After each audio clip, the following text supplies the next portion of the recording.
welcome for a new video. Today we're doing something that I've been talking a lot on my socials. It is regrouping all the places I think you should visit when you come to London, Harry Potter related.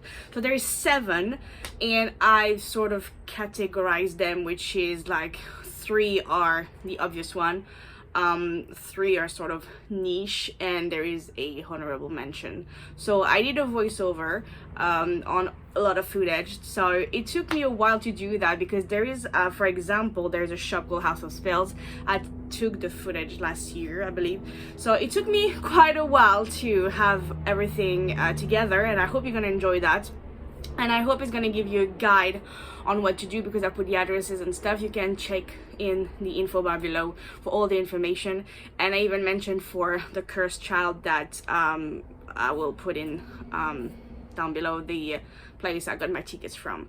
So I hope you're going to enjoy that. That will be it for my face. I might do an outro though, so see you at the end of the video. I hope you're going to enjoy that because it's the kind of content that I like. So have fun. Right, we're gonna start with a few obvious location, and the first one is the platform 9 3/4 shop, which is located in King's Cross, St Pancras. There is 2 different station sort of in King's Cross, so it is in the newest station, and it is your official Harry Potter shop. There's a photo up next to it where you can actually pretend you're going through the wall. It's quite small, but yet you can find everything you ever wish for. It's crowded. Every time I've been there in the last few years, there was never a dull moment, just saying. But you can find everything from your house's things to, toys, to wands, to robes, etc. Chocolates, souvenirs, whatever you want, it's here. But bear in mind that it's not going to be a quiet experience, just because, yeah, it is Harry Potter. It is in the King's Cross station. And it is busy, just saying. Now, second obvious one, it is Harry Potter and the Cursed Child. I know a lot of people have mixed opinions about the Cursed Child. I've seen it. I loved it. It is in 2 it is quite a long play. It's in 2 parts. You have some merch that you can buy exclusively there.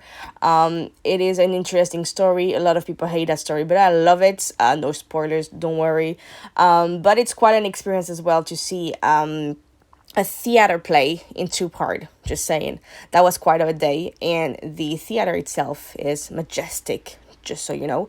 And you can find good prices online, so don't fool yourself. I got tickets easily, and I can actually put a link down below for a place where I got them really cheap, just saying. So that's just theater inside, for example. So it is an experience, and if you're a Harry Potter fan, please don't listen to the people talking about negatively about it, because personally I loved it and it's a must-see.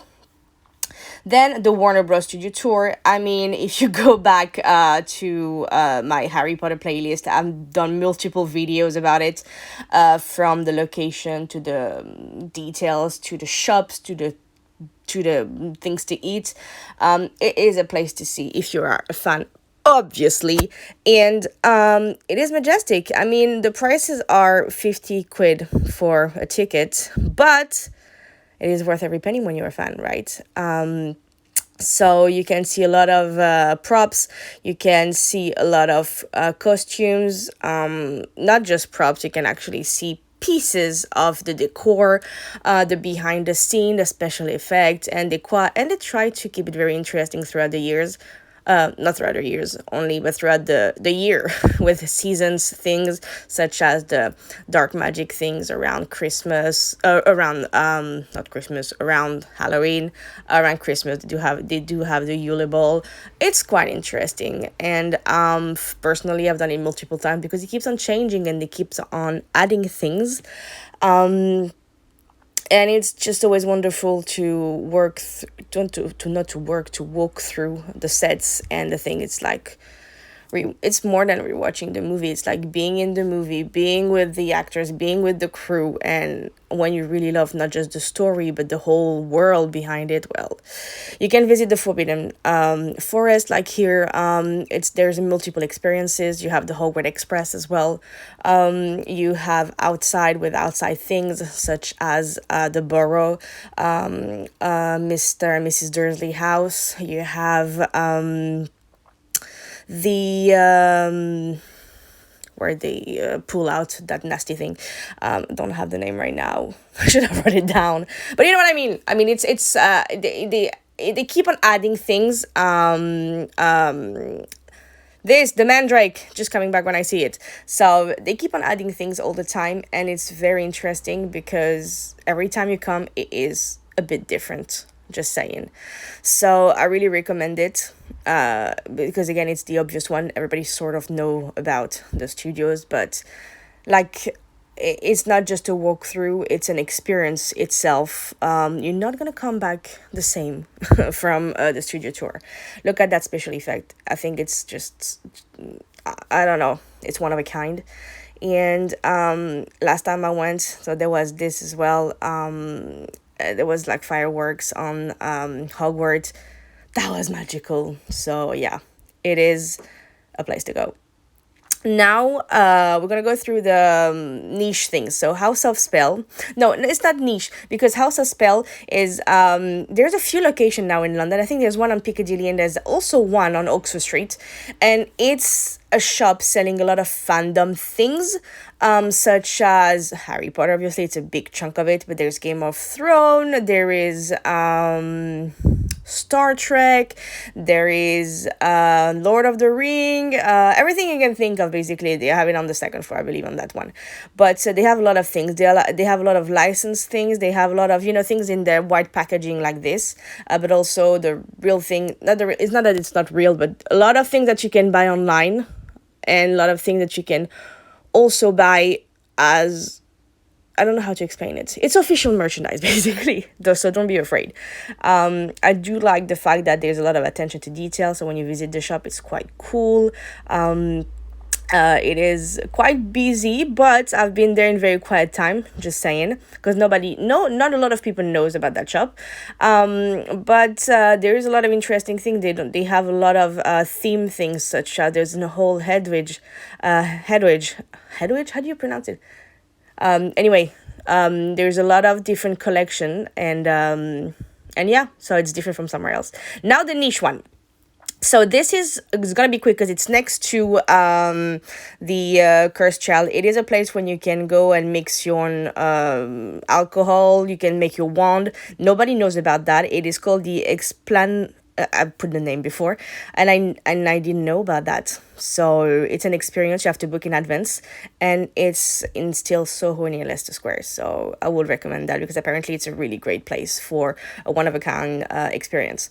Mina Lima, if you're a Harry Potter fan, you know. But Mina Lima, they're redoing a lot of the they did a lot of the artwork inside of the all movies, and they're working on redoing all the books cover right now, but they did a lot of the artwork. If you find my favorite characters is Luna, so the Quibbler, that's one of their things. So it's really interesting. They have their shop, and it's quite small. I mean, last time I went just on closing time, so I couldn't go downstairs, but there is a downstairs with way more things. But they don't just do Harry Potter, just saying, they do a lot of different fairy tales. And if you're a fan of, I don't know, Alice in Wonderland, Aladdin, whatever, they do tend to do those as well. But it's a lot Harry Potter orientated, so I love their work. It's a woman and a guy. Follow them on social medias because they always come up with new things. I just love their style, and it goes so well with the whole aesthetic of Harry Potter. So you can get print, you can get postcards, books, note card, whatever you fancy. They have it. So I love to go there. So it's a nice place to go to buy a token or just to visit, because for me it looks a lot like a museum, because it's not just about selling, it's the whole decor.